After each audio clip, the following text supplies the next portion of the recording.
सर्वेन्द्रियगुणाभासं सर्वेन्द्रियविवर्जितम् असक्तं सर्वभृच्चैव निर्गुणं गुणभोक्तृ च।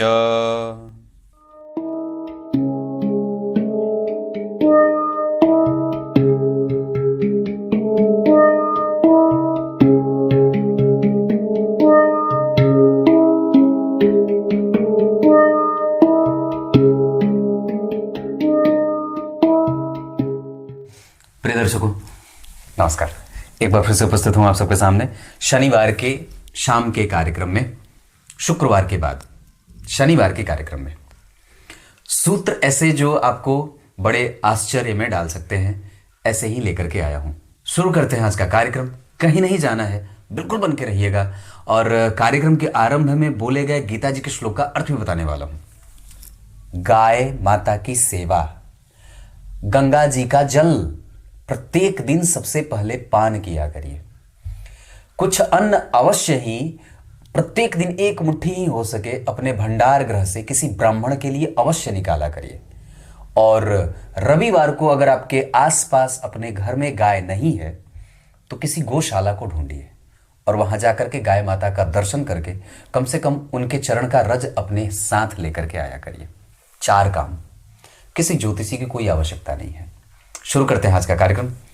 सबसे पहले लग्न में गुरु बैठे हों, जो मैं बता रहा हूं ये ग्रह के भावफल हैं। ग्रह के भावफल का मतलब क्या होता है? ऐसे ऐसे ग्रह अगर बैठ जाएं तो वो राजयोग की भांति परिणाम देने लगते हैं या राजयोग की भूमिका में आ जाते हैं। जैसे लग्न में गुरु अगर बैठे हों तो व्यक्ति की कुंडली राजयोग बनाने वाली हो जाती है। धन भाव में ही किसी राशि में मंगल और बुध अगर बैठे हों तो व्यक्ति धनवान होता है, धन से सुखी, और उसके संबंध सभी लोगों से अच्छे होते हैं। तृतीय भाव के मंगल हमेशा ही राजयोगों के निर्माण करता हो जाते हैं। मतलब ये व्यक्ति के पराक्रम से उसको संपूर्ण सुख देने वाले होते हैं। उसका कम्युनिकेशन और उसका विस्तार बड़ा बढ़िया होता है। चतुर्थ भाव में अगर एक साथ ही सूर्य और शुक्र बैठे हों, ध्यान से समझिएगा, यहां मंगल और बुध एक साथ होने चाहिए, और सूर्य और शुक्र जब एक साथ बैठे हों तो ये राजयोग बना देते हैं, व्यक्ति को पद और प्रतिष्ठापन्न बना देते हैं। समझ में आ रही होंगी चीजें? बस आपको सिर्फ राशि नहीं देखनी है, सिर्फ और सिर्फ ग्रह देखने हैं और भाव देखने हैं। चतुर्थ में ही सूर्य और शुक्र, छठवें भाव के शनि हमेशा ही उत्तम परिणाम देने वाले, उत्तम फल देने वाले होते हैं। ये आपको आलसी नहीं बनने देते। कुछ कुछ मामलों में कभी कभी जातक को आलसी बनाते हैं, पर यहां व्यक्ति के साहस में इतनी बल दे देते हैं कि वो व्यक्ति थकता नहीं है और डिप्लोमेट होता है। दशम भाव के मंगल हमेशा ही राजयोगों की भूमिका में आते हैं, पर दशम भाव के मंगल और दशम भाव के शुक्र अगर अकेले अकेले बैठ जाते हैं तो क्षेत्र से संबंधित समस्या पैदा करते हैं। मतलब उसके करियर में अब जातक को बल देने की आवश्यकता होगी और ये ग्रह आपसे ऊर्जा मांग रहा है। ये कहने का, ये उसका संकेत है।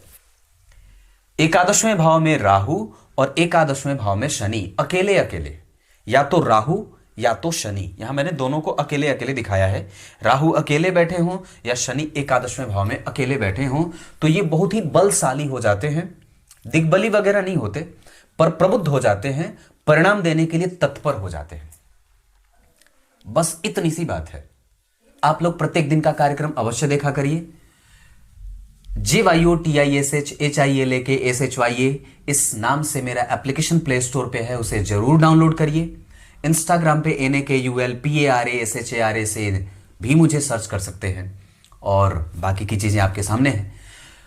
संस्कार वाले कार्यक्रम आपने देखे हैं या नहीं, उन्हें जाकर के अवश्य देखिए। सूर्य को अर्घ देने के ऊपर मैंने छोटे से विस्तार में कार्यक्रम बनाया है, उसे जाकर के अवश्य देखिए। अब आइए गीता जी के श्लोक का अर्थ बता देता हूं। गीता जी के 13वें अध्याय के 15वें श्लोक में भगवान ने बात कही है, भगवान ने नहीं, भगवान के बारे में बात कही गई है।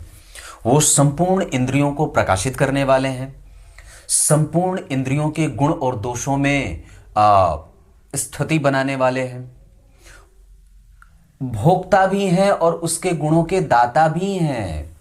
इंद्रियों के जो गुण हैं अपने अपने, उन सबके दाता भी भगवान हैं और भोक्ता भी स्वयं वही है, और संपूर्ण संसार का भरण पोषण करने वाले हैं, संपूर्ण संसार का भरण पोषण करने वाले हैं।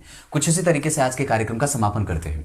तब तक के लिए इजाजत दीजिए, कल एक बार फिर से उपस्थित होंगे आप सबके सामने। तब तक के लिए बहुत बहुत नमस्कार।